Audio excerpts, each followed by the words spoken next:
बानी पीटीआई की तबीयत कैसी है? तबीयत ठीक होती तो डॉक्टर आसिम को मिलने दिया जाता। डॉक्टर आसिम को क्यों नहीं मिलने दिया यार? मेरी कल इस्लामाबाद हाई कोर्ट में इमरान खान के बारे में, तबीयत के बारे में, बाकी हालात जानने के बारे में आईनी दरखास्त लगी हुई है और वो कॉजलेस मनसूख कर दी है। कुछ तो है जिसकी पर्दादारी है, जो छुपाया जा रहा है। एक कैंटोन ने वर्जिश भी की है। कौन कह रहा है? मिस्टर गौहर साहब कह रहे हैं। वो बैरिस्टर गौर साहब को बस कहाँ से इन्फॉर्मेशन आ गई यार?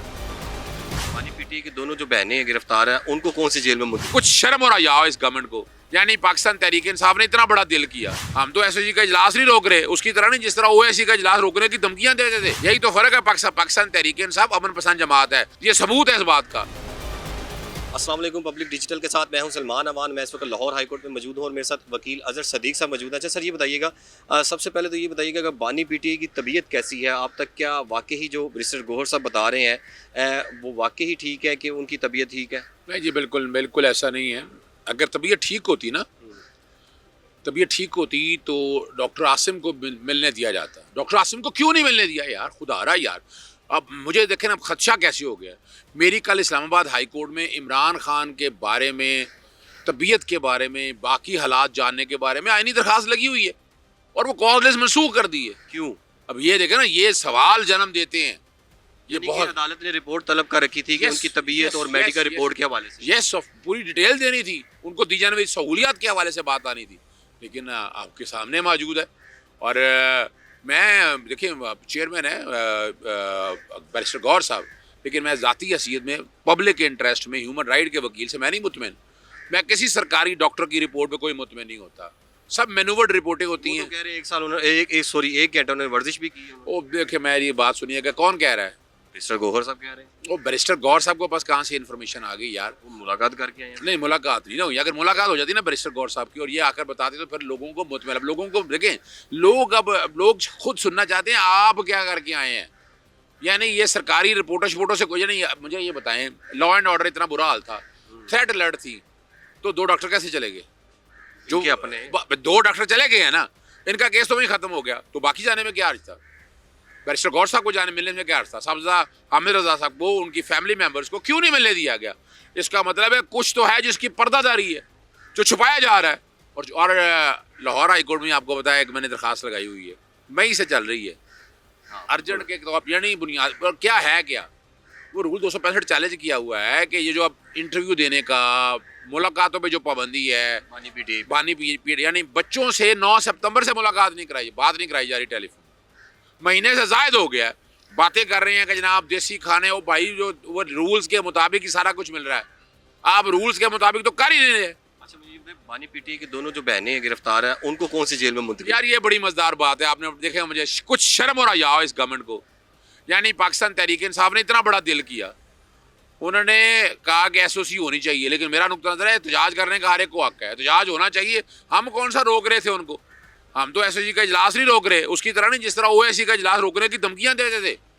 यही तो फर्क है। पाकिस्तान तहरीक इंसाफ अमन पसंद जमात है, ये सबूत है इस बात का, लेकिन एहतजाज होना चाहिए था। मैं आज भी बड़ा क्लियर हूँ। यानी आप भी इस बात के हामी हैं? बिल्कुल, मैं बड़ा क्लियर हूँ। लीडर से हामिद खान और हो गए, असद कैसर हो गए, अली मीन गंडापुर जो है वो तो मुखालिफ हैं। देखिए वो तलाफ कर रहे हैं। देखिए वो पार्टी के तौर पर है, पार्टी जाने, पार्टी का काम जाने।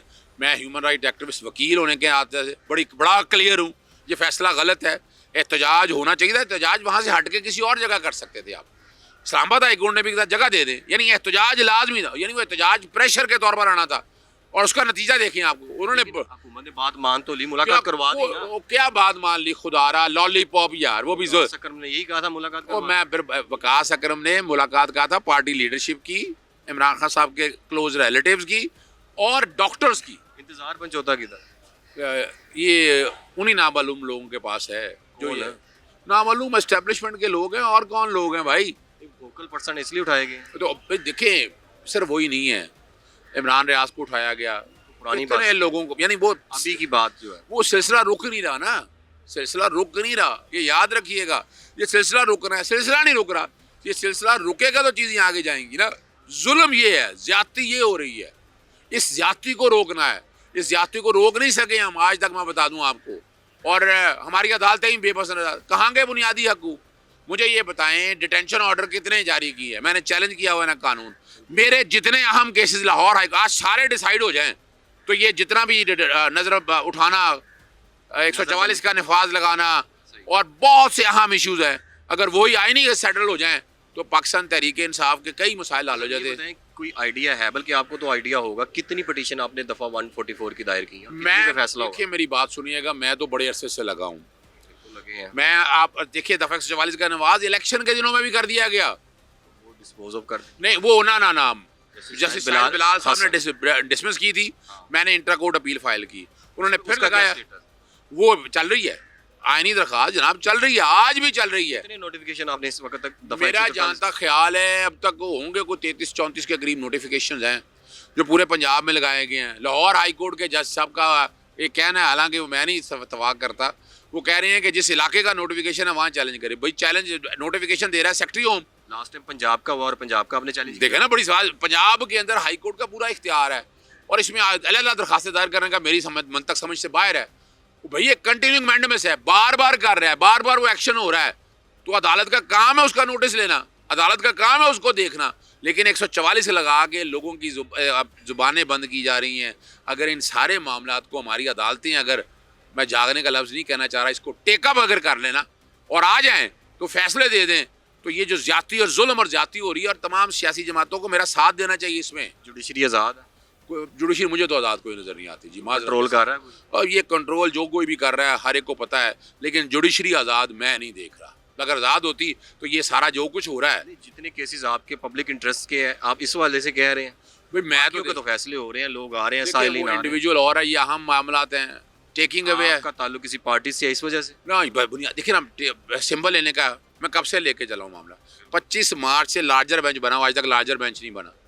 फिर आ जाए सेक्शन 57 इलेक्शन डेटने की तारीख का, उस पार्लियामान ने गलत काम किया, वो चैलेंज किया हुआ है। सेक्शन 232 ताहियात नाली वाला, वो मैंने चैलेंज किया हुआ है। मैंने डिटेंशन नज़रबंदी के, अब अंदाज़ा लगाएं 27 सितंबर को जस्टिस अमजद रफ़ीक साहब तकरीबन सुन चुके थे काम, उनको ट्रांसफ़र कर दिया गया। ये रिकॉर्ड के बाद है, क्यों ट्रांसफ़र हुआ मेरी समझ से बाहर है। कल आपका मखसूस नशिस्तों वाला भी लगा हुआ है। अब वहीं देख रहे हैं ना, ये कितना अहम मामला है, और ये पिछले 1.5-2 महीने से सुप्रीम कोर्ट के फैसले के ऊपर अमल दरामद नहीं हो रहा। नहीं, मैं तो, अब मेरी बात सुने, मैं तो यही तो लेके आया हूँ। अगर अदालतें उस पर अमल दरामद कर दें तो ये जो आईनी तरमीम वाला मसला वैसे ही ख़त्म हो जाना है। मखसूस रिश्ते जब पाकिस्तान तहरीक इंसाफ को मिल जाएगी, काम ख़त्म हो जाएगा, ये भी याद रखिएगा। लेकिन ये जुल्म और ज्यादती चल रही है, ये कौन रोकेगा? मेरा तो काम है आवाज़ उठाते रहना और मैं उठाता रहूँगा। बहुत शुक्रिया।